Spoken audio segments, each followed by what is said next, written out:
Good day, Doc Louie. This is Justin Lazarate for IT4M2 and I am now presenting my work in crude laboratory quiz. So now I am presenting my user's registration form. Click reload.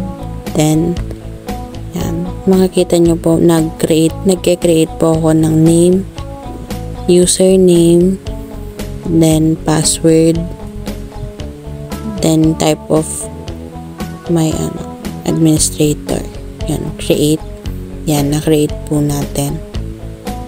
Magre-reload po tayo. Yan, na-create po natin. Try naman po natin ngayon mag-update na bago po natin yung username isa. Update. Okay. And reload naman po ulit. Yan, nag-reload po siya. Napalitan po yung username. Try naman po natin mag-delete. Yan. And reload ulit na delete. And that's it for today. Thank you po.